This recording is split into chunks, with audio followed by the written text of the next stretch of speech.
Ini dalang sebenar cadang Syafiee calon Perdana Menteri. Akar umbi masih sokong saya, tegas Mahathir.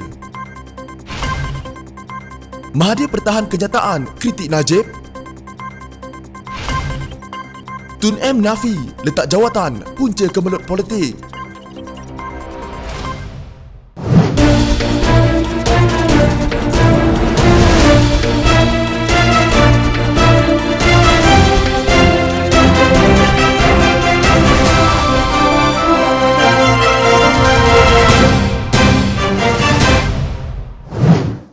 So he suggested that Shafie Apdal should be the candidate. Setiausaha Agung DAP Lim Guan Eng adalah individu yang mencadangkan agar Shafie Apdal dipilih sebagai calon Perdana Menteri Pakatan Harapan, kata bekas Perdana Menteri Dr. Mahathir Mohamad. Lim Guan Eng yang cadang Syafiee jadi calon Perdana Menteri kami. Tetapi malangnya, walaupun cadangan itu datang daripada beliau, Lim kemudian patah balik dan kata calonnya Anwar Ibrahim. Saya awalnya tanya mereka, adakah mereka benar-benar mahu Syafiee, dan mereka kata, ya. Tetapi selepas mereka jumpa Anwar, mereka tukar. Katanya, lapor The Malaysian Insight.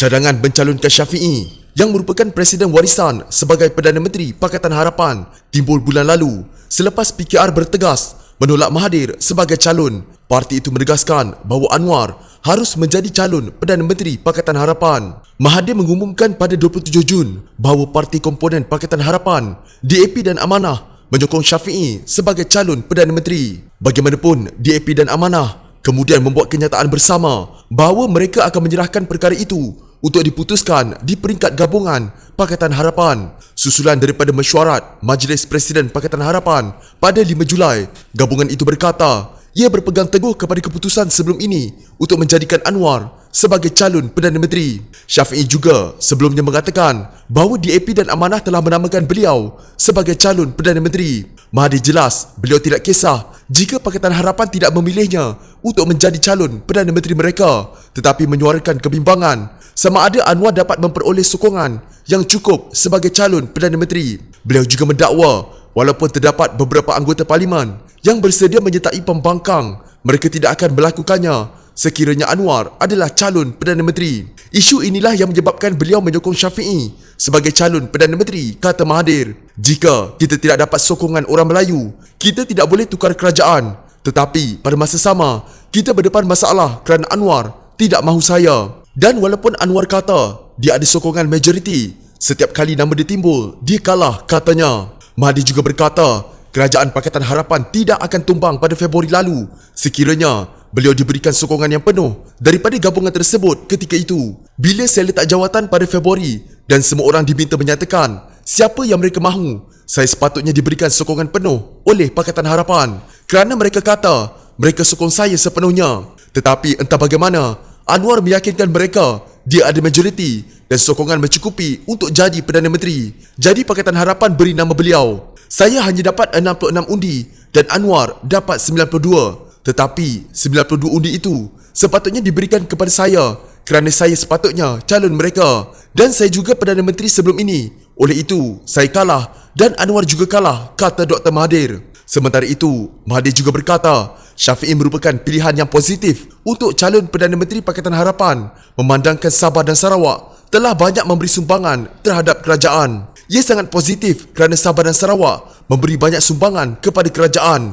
Dua negeri itu ditadbir oleh orang mereka sendiri dan melakukannya dengan sangat baik. Walaupun peringkat nasional adalah kerja lebih besar, kerajaan itu berpengalaman. Jadi walaupun kita ada pemimpin baru, pentadbir berpengalaman akan sokong beliau, katanya. Ditanya, adakah kaum Melayu di Semenanjung akan dapat menerima Syafiee? Mahathir berkata, ia perlu diuji terlebih dahulu. Beliau berkata, Syafiee mengahwini seorang wanita Melayu dari Kedah dan anak-anaknya juga berkahwin dengan pasangan dari Semenanjung. Di samping itu, Mahathir berkata, Syafiee juga pernah berada dalam kerajaan persekutuan.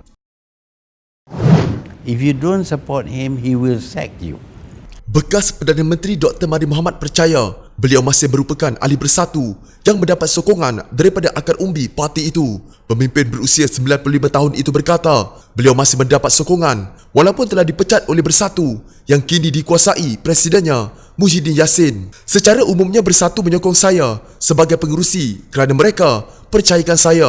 Kami anggap diri kami Masih lagi Ahli Bersatu. Beliau Presiden Bersatu Muhyiddin Yassin terus pecat sesiapa sahaja sekiranya tidak menyokongnya. Itu tidak boleh kerana perlembagaan ada prosedurnya. Oleh itu, saya masih lagi Ahli Bersatu dan kami akan tunggu mahkamah untuk putuskan, kata bekas Perdana Menteri itu dalam sesi temu bual eksklusif dengan The Malaysian Insight. Mahathir yang merupakan pengerusi Bersatu yang dipertikaikan berkata, parti itu mempunyai perlembagaan dan tidak boleh memecat sesiapa tanpa siasatan yang telus. Dalam perlembagaan parti, Presiden perlu berunding dengan pengerusi, iaitu saya. Tapi beliau pecat saya tanpa bertanya saya. Beliau juga pecat Setiausaha Agung tanpa tanya saya, kata Dr. Mahathir. Bagaimanapun katanya, Muhyiddin telah memujuk ketua-ketua bahagian untuk menyokongnya. Ini katanya menyebabkan hampir semua ketua bahagian Bersatu mengubah pendirian mereka dan kini menyokong Muhyiddin. Dan jika kamu tidak sokong beliau, beliau akan pecat kamu dan letakkan orang yang menyokongnya.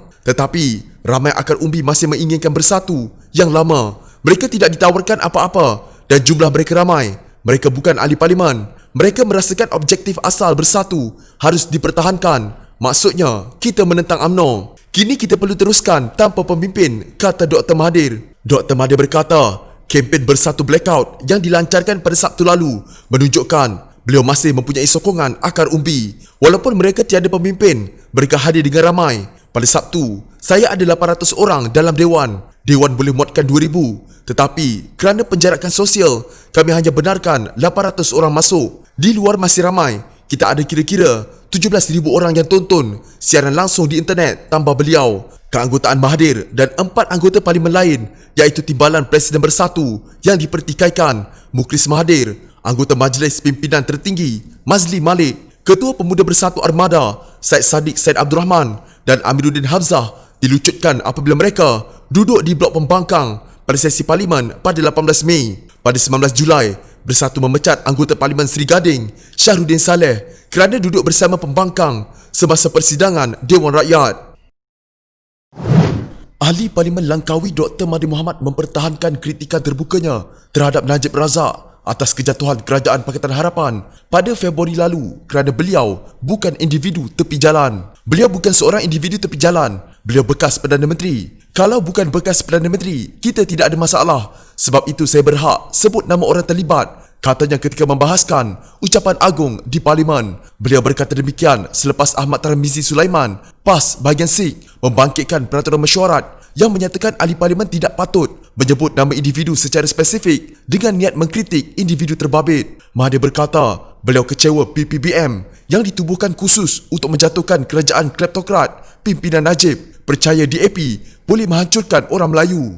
Ini adalah isu yang dicipta Najib untuk menjatuhkan Kerajaan Pakatan Harapan supaya Najib dapat menjadi sebahagian daripada kerajaan yang mengambil alih. Kita semua tahu, di waktu Najib menjadi Perdana Menteri, Abdul Ghani Patail dibuang dan diganti dengan Peguam Negara yang kemudian mendakwa Najib tidak bersalah dalam kes 1MDB. Tentulah menjadi harapan Najib apabila ia berada dalam kerajaan, Peguam Negara baru akan dakwa tidak ada kes terhadap dirinya. Maka dengan hasrat untuk kembali berada dalam kerajaan, Najib mendakwa DAP akan hancurkan orang Melayu jika berada dalam kerajaan. Dakwaan ini tidak berasas. Ia hanya bertujuan menakutkan orang Melayu supaya menolak Kerajaan Pakatan Harapan. Bekas pengurusi PPBM itu berkata, DAP sebenarnya tidak mampu menghancurkan orang Melayu dan Muhyiddin tahu mengenainya ketika menjadi Menteri Dalam Negeri. Menteri Dalam Negeri tahu dan sedar dengan hanya membatalkan pendaftaran DAP akan lumpuh dan hilanglah DAP.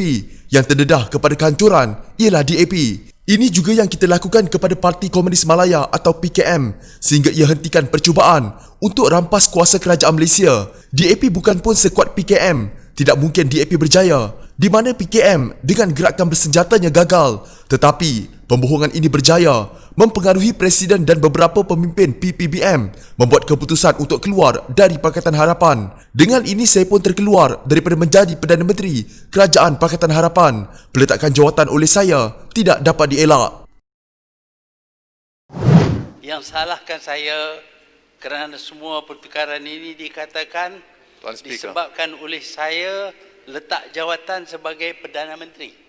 Tun Dr. Mahathir Mohamad menafikan bahawa peletakan jawatannya sebagai Perdana Menteri ke-7 menjadi punca berlakunya pertengkaran atau kemelut politik Ahli Parlimen Langkawi Bebas itu berkata ada antara ahli parti yang menyalahkannya kerana menganggap semua pertengkaran yang berlaku dalam Kerajaan Pakatan Harapan disebabkan beliau meletakkan jawatan. Sebenarnya Pakatan Harapan dijatuhkan oleh Parti Pribumi Bersatu Malaysia atau Bersatu apabila keluar Pakatan Harapan menyebabkan seluruh anggota Pakatan Harapan kehilangan jawatan mereka. Saya sebagai anggota Kerajaan Pakatan Harapan juga kehilangan jawatan, katanya ketika membahaskan titah diraja di Dewan Rakyat. Bekas Perdana Menteri itu berkata, Majlis Pimpinan Tertinggi Bersatu sudah membuat keputusan keluar dari Kerajaan Pakatan Harapan apabila mereka merayakan pembentukan kerjasama bersama UMNO dan PAS di Hotel Sheraton. Ujarnya, pelantikan beliau sebagai Perdana Menteri interim adalah daripada budi bicara yang di-Pertuan Agong untuk menentukan negara tidak hilang kepimpinan sebelum kerajaan baru ditubuhkan. Sementara itu, beliau menyifatkan kes lompat parti banyak berlaku di Sabah. Saya berpendapat bahawa lompat-melompat banyak berlaku di Sabah. Entah pasal apa, saya tak tahu. Tapi ini memang berlaku dahulu. Di peringkat pusat tak pernah berlaku seperti ini. Kita hormati keputusan yang dibuat oleh rakyat, katanya. Dalam pada itu, Dr. Mahathir mendakwa pembentukan Kerajaan Perikatan Nasional menghalang hasrat majoriti rakyat untuk melakukan perubahan dasar negara. Sebenarnya parti-parti yang ditolak rakyat telah rampas kerajaan pilihan rakyat dengan cara tidak mengikut peruntukan perlembagaan negara. Apa yang berlaku bukan sahaja tidak demokratik, tapi menghalang hasrat majoriti rakyat untuk melakukan perubahan dasar negara. Parti yang majoriti rakyat tolak dan dasar ditolak oleh mereka sekarang menubuhkan kerajaan yang mengekalkan dasar yang ditolak oleh rakyat, ujarnya. Tambah beliau lagi, Penubuhan Perikatan Nasional dikenali sebagai kerajaan pintu belakang kerana ia bertentangan dengan prinsip-prinsip demokrasi. Parti yang ditolak rakyat merampas pilihan rakyat dengan cara tidak mengikut peruntukan perlembagaan negara. Kerajaan yang ada sekarang ini diakui oleh Perdana Menteri sendiri, Tan Sri Muhyiddin Yassin, bukanlah kerajaan yang dipilih oleh rakyat, ujarnya. Jika anda mempunyai gejala seperti demam, batuk dan sesak nafas, jangan berlengah untuk terus ke klinik atau hospital bagi menjalani ujian saringan. Bersama kita tangani wabak COVID-19.